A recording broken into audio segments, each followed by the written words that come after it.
जीवन कब पवित्र होता है? जो प्रथम सीढ़ी है हमारा आहार को पवित्र करना। हम लोग उसमें कोई जोर नहीं लगाया। कहीं भी खाता रहो, गसड़ पसड़, कहीं जमीन में बेचता रहो, कहीं लड़ाई करता रहो, कहीं मकान बेचता रहो, उसके लिए हमें जोर नहीं लगा। आहार, व्यवहार और फिर आता है विचार, जो अपने आप का बोध करना।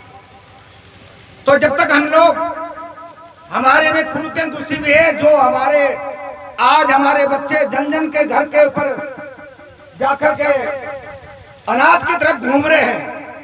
क्यों घूम रहे हैं? कि हमारा खान पीन अशुद्ध नहीं है, इस बात से ज्यादा जोर हमें उस पर लगाना। हमें ये बात कहना है कि हमारे बच्चों को शिक्षा दिलावे, स्कूल के अंदर पढ़वावे, अच्छी डिग्री हासिल करवावे, और अगर गरीब प्रतिनिधि का लड़का है तो हम उनको मदद करें और मदद करके वो बच्चा को शिक्षित करो, तो उनको धन्यवाद।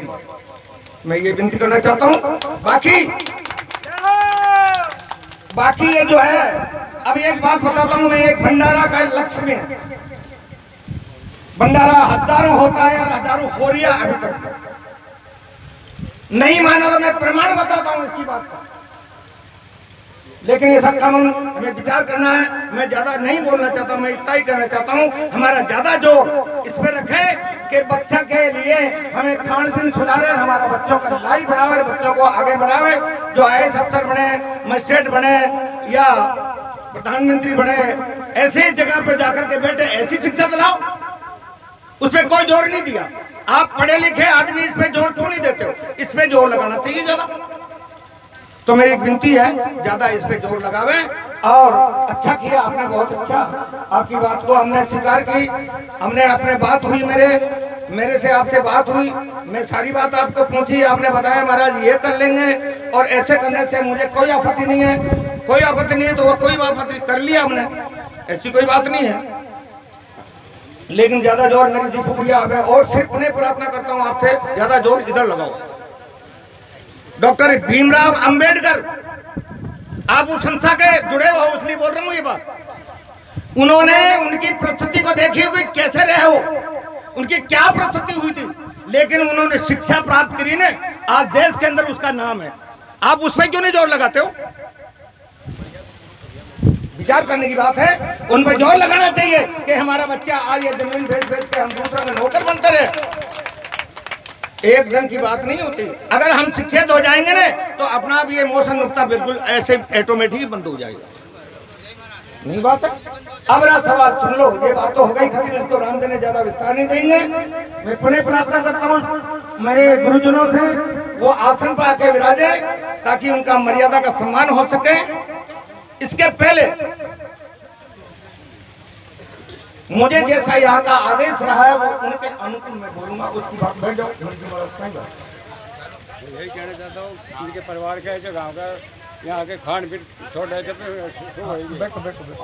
जब सुबह होगी बोल दिया हमने, बोल दिया। अरे बोल दिए खैर कहीं। अब बात ऐसी है, क्योंकि आज स्वामी जी का पुण्य शक्ति के ऊपर आज सत्संग का आयोजन रखा।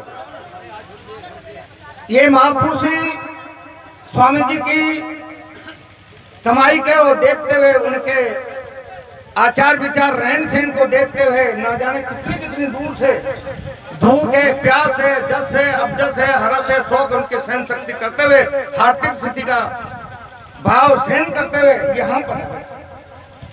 अब रहा बात ऐसी है कि आगे के नियम है संत समाज का के जो संत देवलोक हो जाता है और उस संत के पार्थिव शरीर को हम समाधि स्थल तक ले जाते हैं, उसके पहले उनका उत्तराधिकारी घोषित किया जाता है। लेकिन कारणवश दुर्भाग्य है हमारा, ताकि ये कार्य कौन नहीं हो सका, ये हम लोग जानते हैं कौन नहीं। समझना मेरी बात। अब रहा सवाल, अभी भी यही प्रश्न है कि अब सत्संग हो रही है, प्रथम पुण्य सिद्धि के ऊपर महाराज जी की सत्संग हो रही है, इसके ऊपर भी उनका उत्तराधिकारी का आज उनको किसी को दायरा सौंपना इन महापुरुषों का कर्तव्य बनता है। लेकिन दूर दराज से जितने भी हमारे गुरुजन आए हैं उनको शायद इस बात से वो अनुभवी हैं, लेकिन हम यहाँ आसपास के रहते हैं, हमें इस बात का पूरा इस बात का ज्ञात है, पता है, और उनको पता भी है, सब महापुरुष जानते भी है इस बात को कि कोई वस्तु रखी जाती है तो पात्र सुपात्र होता है वहां रखी जाती है। जटे ठहर जाओ, जल्दी है कि तुम्हारे कुछ भजन के लिए क्या हो रहा है?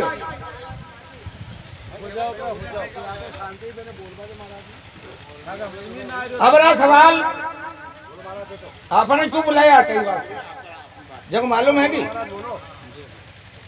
अब रहा सवाल उत्तराधिकारी के लिए ये जितने महापुरुष हैं पात्र सुपात्र देखा जाएंगे, और चद्दर का काम ना कोई समाज का है, ना कोई गांव का है, ना कोई देश का है। ये चद्दर का काम ये हमारे गुरुजन बैठे इनके हाथ में ये डूबी, ये देखेंगे बजा करके कड़कड़ा से कि ये पात्र हमारा सुपात्र है या नहीं। सुपात्र होगा तो उसमें वस्तु डालेंगे, अन्यथा वो 3 काल में भी वस्तु नहीं डालेंगे, उनको नरक में थोड़ा ही जाना है। तो इसलिए प्रथम तो मैं यहाँ के स्वामी जी के 2 पुत्र हैं, एक का नाम तो जयराम जी, एक का नाम राम स्वरूप जी। देखो नाम कितना सुंदर महाराज जी ने निकाला, राम स्वरूप और जयराम। मैं दोनों पुत्रों से भाइयों से विनती जोड़ता हाथ जोड़ के प्रार्थना करना चाहता हूं कि आपके प्रति सारे लोग इच्छुक हैं कि भाई हम चद्दर इनको दे दें, लेकिन हमारे को इस बात से ज्ञात होता है कि भाई पात्र माजोड़ो थोड़ा कम है, तो पात्र मान लो तो आपको ये अधिकार प्राप्त हो सकता है। अगर पात्र सुपात्र नहीं होगा तो ये अधिकार तुम्हारे को 3 काल में भी स्वीकार नहीं होगा। पात्र सुपात्र करने के लिए हमारे गुरुजन आपको समय देंगे, 6 महीना का दो, 12 महीना का दो। जैसे अभी आपने कोई 10 कट्टा बोला है, कोई फर्श लगाने के लिए बोला है, कोई पानी का टैंकर बोला है, कोई कितने पैसे लगा रहे हैं, और महाराज जी का स्वामी जी का स्थान बन जाएगा।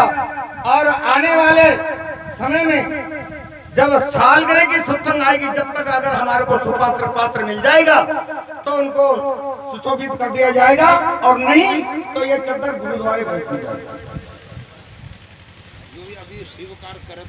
अब सुन लो दोनों भाई मौजूद हो, ये बात अभी स्वीकार करते हो आप कि मैं इस कार्य से मुक्त हो जाऊंगा और ये गलत खान पीन में नहीं करूंगा, और संतों के जो आवरण छाता है उनके ऊपर कलंक लगता है वो काम मैं नहीं करूंगा, तो आपको चद्दर का रखी जाएगी, और नहीं तो अभी भी हम तत्काल ही गुरुद्वारे भेज सकते हैं। तो बोलो आप जवाब दो हमारे को। भजन तो रोज ही करा, भजन